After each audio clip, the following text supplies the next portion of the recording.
Kanada adalah negara yang besar. Siapa yang tidak tahu Kanada? Negara di kawasan Amerika Utara ini menjadi negara yang cukup berpengaruh di dunia loh. Oke, mari kita langsung masuk pada pembahasan negara Kanada.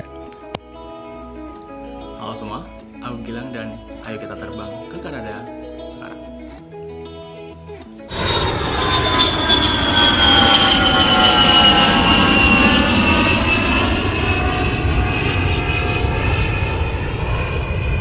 Kanada, seperti yang sudah dijelaskan di awal, merupakan negara yang menjadi bagian dari wilayah benua Amerika Utara. Kanada menjadi salah satu dari negara yang berada di wilayah Amerika Utara dengan luas negara sebesar 9.984.670 meter persegi, yang membuatnya menjadi negara terbesar kedua di dunia setelah negara Rusia tentunya. Bila dibandingkan negara kita, negara Indonesia tentu saja, luasnya mencapai 5 kali lipat lebih besar dari Indonesia. Karena posisinya di wilayah belahan bumi utara, maka ia memiliki iklim konvensional. Apa itu iklim konvensional? Iklim konvensional merupakan iklim yang ditandai dengan variasi suhu yang signifikan antar musim, yang menyebabkan musim panas dengan suhu yang sangat tinggi dan juga musim dingin dengan suhu yang sangat rendah. Kanada pernah mengalami suhu yang ekstrim, yaitu minus 63 derajat Celcius di Stag Yukon pada tahun 1947, dan musim panas dengan suhu 20 hingga 30 derajat Celcius di kota-kota di bagian selatan Kanada seperti di Toronto atau Calgary. Berbatasan langsung dengan Amerika Serikat di barat dan selatan, serta bersentuhan langsung dengan Samudra Atlantik dan Pasifik, menjadikan negara Kanada negara dengan panjang pantai terluas di dunia, dan Indonesia menyusul setelahnya. Karena berbatasan dengan Amerika Serikat yang menjadikan dua negara ini menjadi negara dengan berbatasan darat terpanjang di dunia, dan menjadikannya menurut data Kongres Amerika Serikat, Kanada menjadi partner perdagangan terbesar kedua di Amerika Serikat pada tahun 2025. Kanada memiliki bentang alam yang sangat kaya dengan mencakup penggunaan rocky, hutan boreal hingga wilayah Arktik yang beku dan dingin. Kanada juga memiliki lebih dari 2 juta danau yang menyebabkan Kanada dinobatkan sebagai salah satu negara dengan produsen sumber air tawar terbesar di dunia. Dengan julukannya ini, Kanada juga menjadi negara produsen gandum terbesar ke-6 di dunia dengan produksi 571 juta ton, atau berkontribusi sebesar 4% dari produksi gandum di seluruh dunia, menurut data Organisasi Pangan dan Pertanian Perserikatan Bangsa-Bangsa yang dihimpun dari situs berita Tempo. Berdasarkan total produksi sepanjang tahun 2000 hingga tahun 2020. Kanada juga menjadi negara dengan sumber impor gandum nomor 2 di dunia pada tahun 2023 menurut data Badan Pusat Statistik yang dihimpun dari situs Business Insight. Dalam pembangunan, Kanada memiliki infrastruktur yang strategis yang dia beri nama Segitiga AI Kanada yang diluncurkan pada tahun 2025 lalu. Segitiga AI yang menghubungkan Toronto, Montreal, dan Vancouver dengan biaya sebesar $2 miliar untuk mengembangkan teknologi AI dan menjadi alternatif menarik bagi organisasi yang mencari infrastruktur AI di wilayah Amerika Utara selain Amerika Serikat. So Microsoft is putting big bucks into Canadian AI. Today, the American company announced a $19 billion investment into expanding Canada's AI sector over a 5-year period. It comes as concerns about Canada's digital sovereignty are growing. Masyarakat Kanada saat ini berjumlah 40.451.363 dengan tingkat pertumbuhan populasi tahunan sebesar 0,85%.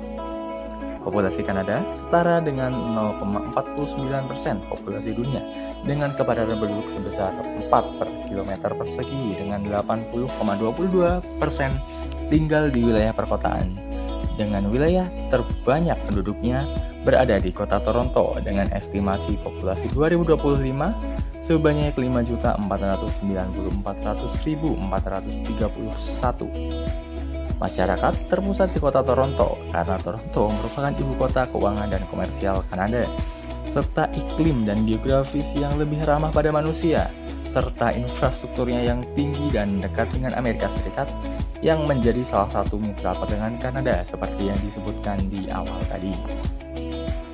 Pertumbuhan populasi Kanada yang di bawah 1% membuat populasi produktif Kanada menjadi berkurang, sehingga pemerintah Kanada membuka pintu yang lebar bagi imigran untuk bekerja di Kanada untuk memperkuat ekonomi negara mereka. Imigran di Kanada memiliki 4 jalur masuk bagi imigran yang ingin menetap di Kanada, seperti Express Entry yang berbasis poin untuk para pekerja terampil, program provinsi yang merekrut sesuai kebutuhan lokal, sponsor keluarga, dan studi dari kerja melalui visa kerja maupun belajar. Apakah ada yang tertarik untuk pindah ke Kanada? Negara yang besar tentu saja memiliki masalah yang cukup besar juga. Tantangan Kanada salah satunya datang dari tetangganya sendiri, yaitu Amerika Serikat. Perang tarif yang sedang terjadi semakin memanas saat Presiden Amerika Serikat Donald Trump mengancam menaikkan tarif dagang kepada Kanada sebesar 100%. Ketegangan ini menyebabkan dua negara tetangga semakin memanas dan dapat mengganggu perekonomian masing-masing negara. Pada 26 Oktober tahun 2025 lalu, Trump menaikkan tarif dagang Kanada sebanyak 10% karena iklan nyeleneh pemerintah Ontario, Kanada yang menampilkan suara Reagan, mantan Presiden Amerika Serikat, dengan menyebut kebijakan perang dagang menyebabkan banyak orang kehilangan pekerjaan dan memicu perang bagi perdagangan dunia.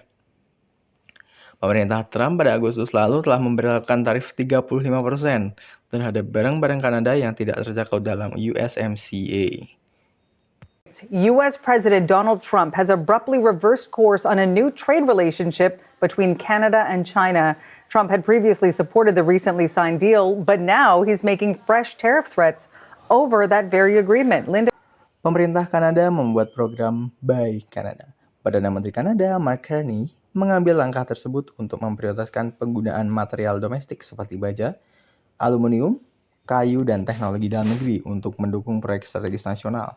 Sektor-sektor yang disasar seperti properti, pembangunan jutaan unit perumahan untuk meningkatkan keterjangkauan, infrastruktur raksasa, hingga pengadaan perangkat keras untuk militer demi menjaga kedaulatan negara. Air terjun Niagara menjadi objek wisata unggulan di Kanada.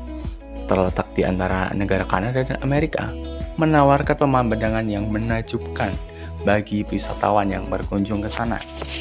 Banyak sekali hal-hal yang bisa kita lakukan di sana. Mulai dari menikmati pemandangan dari dek observasi, tur perahu Made of the Mist, journey behind the falls, hingga menyaksikan pertunjukan cahaya dan kembang api di tempat ini.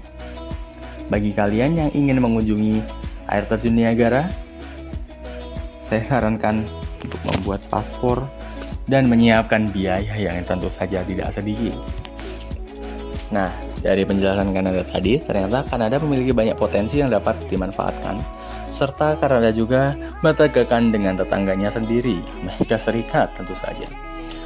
Menurut kalian, bagaimana tanggapan dari pembahasan-pembahasan yang sudah dijelaskan tadi? Apakah Trump berlebihan kepada negara tetangganya? Silakan komen di kolom komentar. Kalau ada yang mau ditambahkan atau ada pertanyaan, silakan diketikkan di kolom komentar yang tersedia. Terima kasih sudah menonton dan sampai jumpa di lain kesempatan.